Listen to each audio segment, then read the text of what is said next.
بيع فيه ولا خلة ولا شفاعة والكافرون هم الظالمون হে মুমিনেরা তোমাদেরকে যে সম্পদ দিয়েছি তোমাদের মৃত্যু আসার আগে এমন একটা দিন আসার আগে এগুলো দান করো যেদিন কোনো বন্ধুত্ব কাজে লাগবে না সুপারিশ কাজে লাগবে না সব কাফেররা হলো জালেম সব কাফেররা কি জালেম 254 নম্বর সূরা বাকারা আয়াতুল কুরসির আগের আয়াতটাই আল্লাহ এটা বলছেন ঘোষণা দিচ্ছেন সেজন্য দান যারা করে তারা আল্লাহর খুব নিকটে চলে যায় দানের চেয়ে শক্তিশালী আর কিছুই নেই পৃথিবীতে আপনি মৃত্যু ঠেকাতে চান দান করেন আপনি তাকদীর রোধ করতে চান দান করেন আর তাকদীর লা ইয়ারুদ ইল্লা দুআ দান করার মাধ্যমে তাকদীর থেকে যায় দোয়ার মাধ্যমে তাকদীর থেকে যায় আল্লাহ তাকদীরকে বদলিয়ে দেন এইজন্য আমরা যেন দান করতে পারি আল্লাহ তৌফিক দান করুন আমরা আপনারা দেন আমি ইনশাআল্লাহ আমার আলোচনায় প্রবেশ করছি ইনশাআল্লাহ অনেক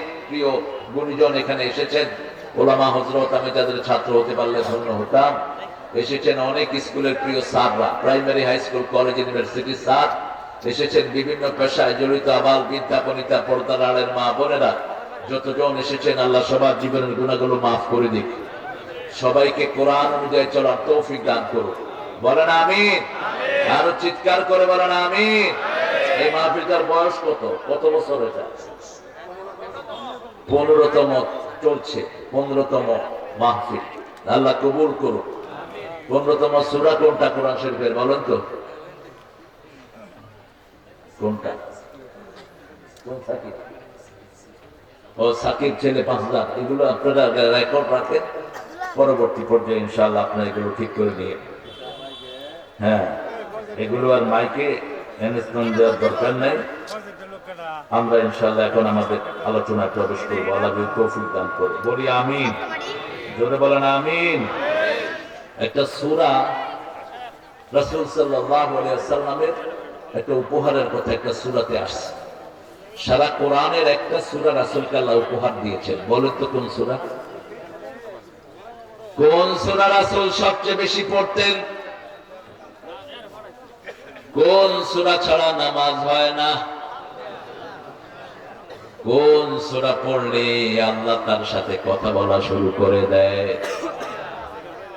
আলহামদুলিল্লাহি রাব্বিল এই সূরাটা আল্লাহ রাসূলকে উপহার দিয়েছেন উপহারের ঘোষণাটা যেই সূরায় বর্ণনা করেছেন সেই সূরাটা হলো 15 নম্বর সূরা হিজর কোন সূরা সূরা হিজরের 9 নম্বর আয়াতে আল্লাহ বলছেন وَلَقَدْ آتَيْنَاكَ سَبْعًا مِنَ الْمَثَانِي وَالْقُرْآنَ الْعَظِيمَ 87 নম্বর আয়াতে বলছেন এই আয়াতটি 87 আর 9 নম্বর আয়াতে আল্লাহ রাব্বুল আলামিন বলছেন ইন্না নাহনু নাযালনা যিকরা ওয়া ইন্না লাহু লাহাফিজুন আমি কোরআনকে জিকির করে নাজিল করেছি এটা হেফাজত করবেন কে যারা কোরআন হেফাজত করে তাদেরকে হেফাজত করবেন কে আর যারা কোরআনের সাথে বেয়াদবি করে এক দিনের ভিতরে তাদেরকে দেশ থেকে বাইর করে দেন কে কি সুন্দর দেশ কত নিখুঁত ভাবে আল্লাহ কাজ করলেন দেখেন আমরা টেরও পাইনি ঠিক না বেটি সূরা হিজর এই সূরাতে 99টি আয়াত কয়টি আয়াত 99টি আয়াত আল্লাহ রাব্বুল আলামিন দান করেছেন এই সূরাটির ভিতরে আল্লাহ বলছেন আমি এমন একটা সূরা আমার নবীকে দান করেছি যার ভিতরে 7টা আয়াত আছে কয়টা 7টা আয়াত লাকাদ আতাইনাকা সাবআন মিনাল মাসানি ওয়াল কুরআনাল আযীম আমি 7টা মাসানি দান করেছি মাসানি মানে জোড়া জোড়া কি জোড়া জোড়া 6টা 3টা জোড়া সূরা ফাতিহাতে আর একটা আয়াত মধ্যখানে জোড়ায় জোড়ায় রাসূল সাল্লাল্লাহু আলাইহি ওয়াসাল্লাম সূরা পড়তেন যেমন সূরা ইখলাসের আগে পড়তেন কুল ইয়া আইয়ুহাল কাফিরুন আবার সূরা দোহার সাথে পড়তেন আলাম নাশরাহ লাকা সাদরাক আবার সূরা বাকারার সাথে পড়তেন সূরা আলে ইমরান সূরা মুলকের সাথে কোন সূরা পড়তেন বলেন সূরা মুলকের সাথে কোনটা পড়তেন বলেন আপনারা জানেন না দেখছো কোনটা জানেন সিজদা কোনটা সেজদা দুইটাই 30 আয়াত কয় আয়াত 30 আয়াত একটা 32 একটা 67 নম্বর সূরা আবার যখন সূরা বনী ইসরাঈল পড়তেন রাতের বেলায়, সেটার সাথে পড়তেন সূরা হাজর।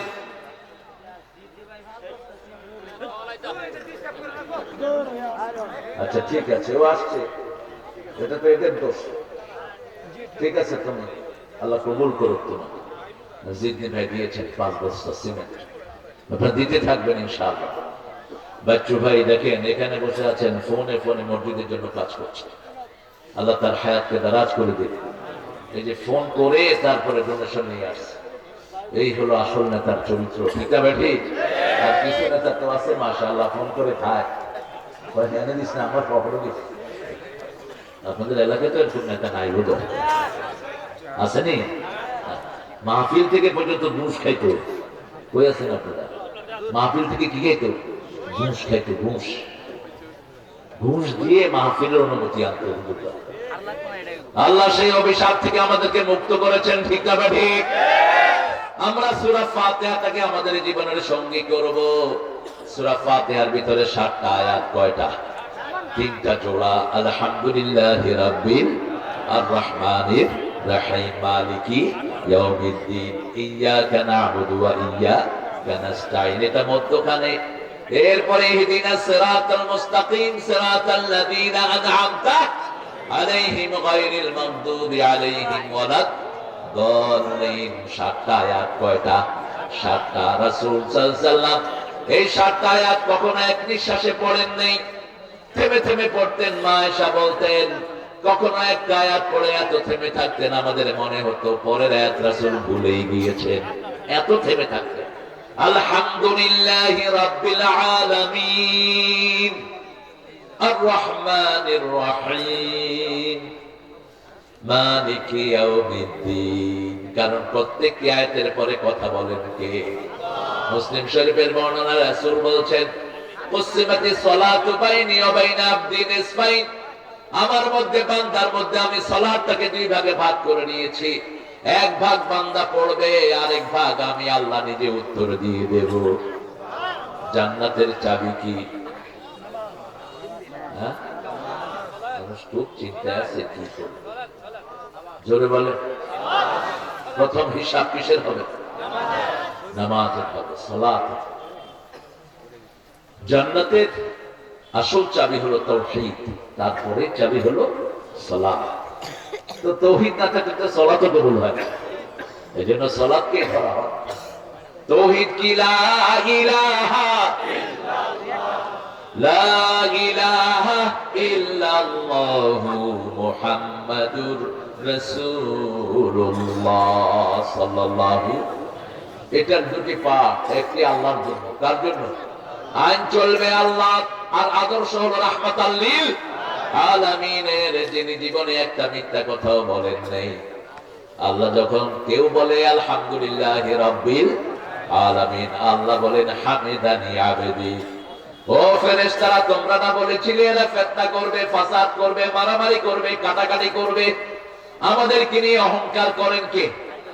অহংকার আল্লাহর জন্যই শোভা পায়, আর কারোর জন্য শোভা। আপনি অহংকার করবেন, জাহান্নামী হবে। একটা তৃণ পরিমাণ অহংকার যেন কারো মনে না থাকে। আপনি বক্তা হয়েছেন, আমি বক্তা, তুই শেষ। আপনি বিরাট অফিসার হয়েছেন, বিবির সাথে দুর্ব্যবহার করেন, এরকম শয়তান আছে না নাই? উনি ডিসি, বিবির সাথে ডিসি গিরি দেখাইতেছে। উনি এসপি, বিবির সাথে এসপি গিরি দেখাইতেছে। তুই চালাও, তুই আল্লাহ জান্নাত পাবি না। অহংকার ছেড়ে দিতে হবে। ঠিক না ঠিক? যেমন ছেড়ে দিয়েছেন রাহমাতাল লিল আলামিন। গরিব মানুষ আসছে, আব্দুল্লাহ জুল বাদাদাইন, গায়ে কোনো কাপড় নাই, শুধু একটা কম্বল বুকে, আর একটা কম্বল লজ্জাস্থানে। রাসূল সাল্লাল্লাহু আলাইহি ওয়াসাল্লাম জিজ্ঞাসা করেন নাই তুমি কে? ঘর থেকে এনে নিজের লুঙ্গি তার পরনে পরিয়ে দিয়েছেন, তাকে বুকে জড়িয়ে ধরেছেন, কপালে চুমু দিয়েছেন, তাকে গোসল করে দিয়েছেন, খাইয়ে দিয়েছেন। এমনি ইসলাম আসে নেই। বলেন নেই একবার তুমি মুসলমান হও। আব্দুল্লাহ জুল বাদাদাইন যখনই ওনার আদর পেলেন, বুকের ভিতরে ঢুকে হুহু করে কাঁদছে। রাসূল চোখের পানি মুছে দিয়ে বলছেন, কেন কাঁদছো? আব্দুল্লাহ জুল বাদাদাইন বলছে, এই প্রথম কোন পুরুষের ভালোবাসা আমার নসিবে হয়। আমার জন্মের 6 মাস আগে আমার আব্বা মারা যায়। আমার আম্মা বলেছিলেন রাহমাতাল লিল আলামিনের কাছে গেলে পিতৃহারা সান্ত্বনা পাওয়া যাবে, কারণ এই পৃথিবীতে একজন নবী এতিম হয়ে এসেছিলেন, যাকে এতিম বলে পরিচয় দিয়েছেন কে? আলাম ইয়াজিদিকা ইয়াতীমান ফাআওয়া ওয়া ওয়াজাদাকা দাল্লান ফাহাদা। Haven't I found you as an orphanage? আমি কি তোমাকে এতিম হিসেবে পাইনি? আমি তোমাকে পথের সন্ধান দিয়েছি। কোন নবীকে গোমরা বলা যায়? জন্ম থেকেই নবীরা হেদায়েতের উপর। জন্ম থেকে কিসের উপর? হেদায়েতের উপর। মায়ের কোলেই হেদায়েত পান নবীরা। যেমন ঈসা আলাইহিস সালাম 3 দিনের শিশু অথবা 40 দিনের শিশু, মরিয়ম তাকে কোলে নিয়ে জনপদে আসলেন। লোকেরা বলল, তোমার মাও তো ভালো, বাপও তো ভালো। ইয়া উখতা হারুন মা কানা উম্মুকে বাগিয়া, তোমার মা তো বিদ্রোহী না, তুমি এই বাচ্চা আল্লাহ করছে। তিনি বললেন, ইন্নী নাযারতু লিররহমানি সাওমা, আমি কথা বলবো না, আমি রোজার নিয়ত করেছি। কিসের নিয়ত? আমি কথা বলবো না। ওয়ালাম উকাল্লিমুন নাসা ইনসিয়া ওয়ালাম উকাল্লিমুল ইয়াওমা ইনসিয়া, কোন মানুষের সাথে আমি আজকে কথা বলবো। আশারা ইলা সিবিয়ানি, বাচ্চা দিকে ইশারা করলেন। লোকেরা বলল, কাইফা নুকাল্লিমু মান কানা ফিল মাহদি সাবিয়া, একটা শিশু কেমনে কথা বলবে? যখনই বললেন, ঈসা আলাইহিস সালাম মুখ ঘুরিয়ে বলেন, ইন্নী আব্দুল্লাহ আতানিয়াল কিতাব, বলো, ওয়াজআলানি নাবিয়্যা ওয়াজআলানি মুবারাকান আইনামা কুনতু ওয়া আওসানি বিস-সালাতি ওয়াজ-যাকাতি মা দুমতু হাইয়া। সাথে সাথে ছোট্ট শিশু কথা বলেছেন। কোনে কথা বলেছেন? 3 জন শিশু। কয়জন? 3 জন। একজন হলেন ঈসা আলাইহিস সালাম, আরেকজন হলেন ইউসুফ আলাইহিস সালামের যিনি চরিত্রে সংশোধন দিয়েছেন একজন শিশু, আরেকজন হলেন জুরাইস। বুখারীতে হাদিস এসেছে, কি নাম? জুরাইস। জুরাইস একজন প্রিয় মানুষ ছিলেন খুব। তিনি একদিন নামাজে দাঁড়ালেন। মনে রাখবেন, আপনি নফল নামাজে দাঁড়ালে যদি আব্বা ডাক দেয়, মা ডাক দেয়, কারটা শুনবেন?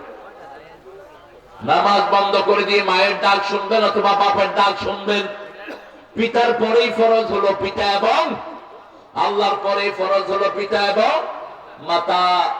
ফরজ নামাজে আল্লাহর কথা শুনবেন, আর কার কথা শোনা যাবে না। কিন্তু নফল যদি পড়েন, মা যদি ডাকে, নফল বন্ধ করে মায়ের ডাকে শুনবেন। জুরাইস was praying in his temple, তিনি তার মসজিদের ভিতরে নামাজ পড়ছিলেন। তিনি আম্মা আসলেন, এসে বললেন, জুরাইস, জুরাইস, জুরাইস। তিনি বললেন, ইয়া রব, উম্মি আস-সালাত, উম্মি আস-সালাত, আমার মা আমার নামাজ, হুইচে শুনাইবো, আমি কোনটা নেব? তিনি নামাজ ছাড়লেন না। মা কিছুক্ষণ দাঁড়িয়ে বললেন, আল্লাহ, জুরাইসকে কোন পতিতা নারীর মুখ না দেখা তুমি দুনিয়া থেকে নিও না। কি করলেন? বদদুয়া করলেন। কি করলেন? বদদুয়া করলেন। কিছুদিন পরে একটা মেয়ে প্রেগনেন্ট হলো। মেয়েকে লোকেরা জিজ্ঞেস করলো, তোমার পেটে কার বাচ্চা? কয়, জুরাইজের বাচ্চা। লোকেরা তার ধর্মীয় উপাসনালয় ভেঙে দিল, তাকে অ্যারেস্ট করে জেলখানায় দিয়ে দিল। এরকম বিনা বিচারে অন্যায় ভাবে আমাদের লক্ষ লক্ষ লোককে জেলখানায় দেয়া হয়েছে কি হয় নাই? কথা বলেন না কেন? বাচ্চু ভাইয়ের বিরুদ্ধে কয়টা ছিল মামলা? 34টা। 44। এমনি তো গুনাহ মাফ।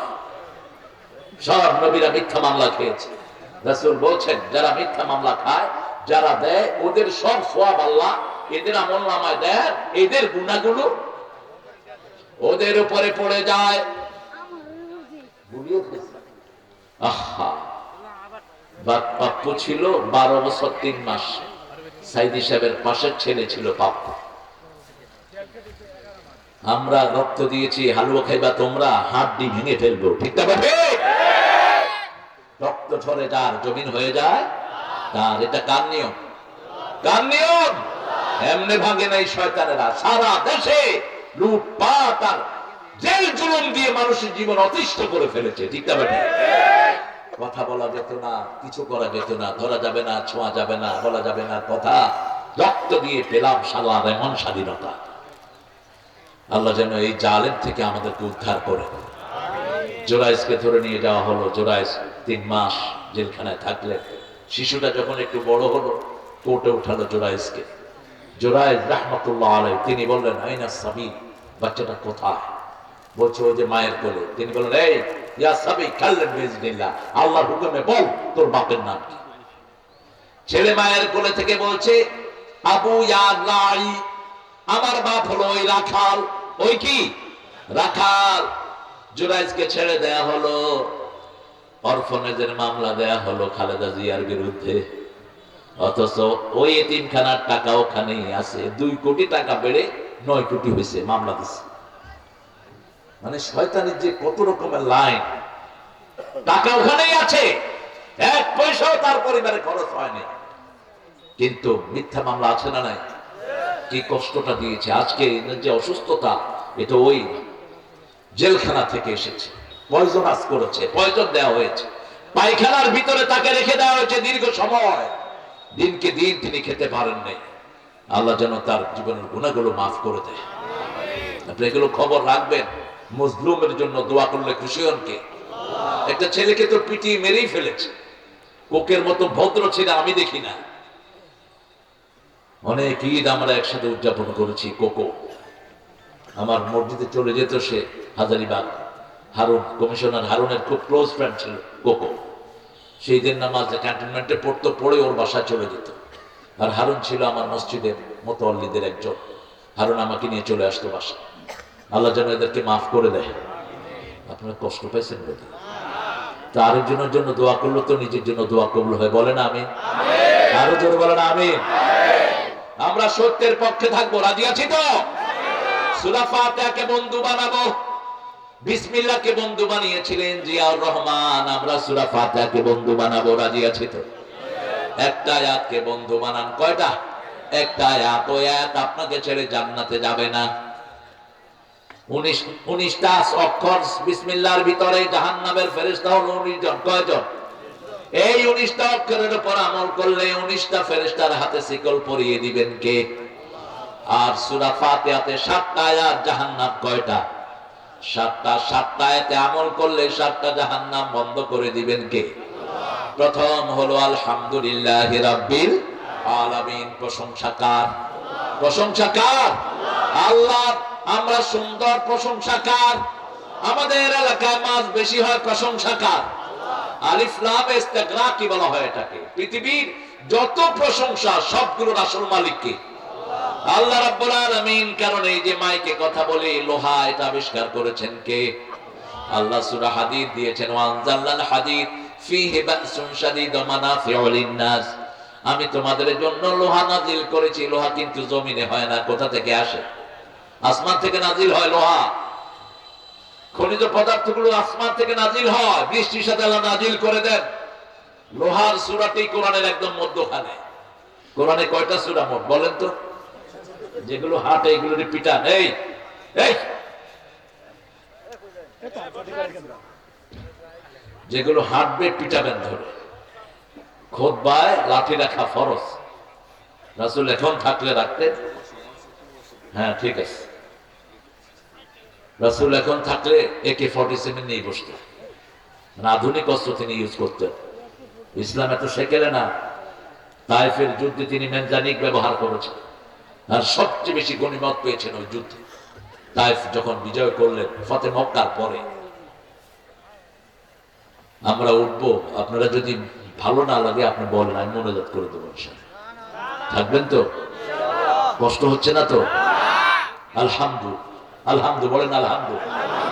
কি হয়েছে এখন বলেন তো?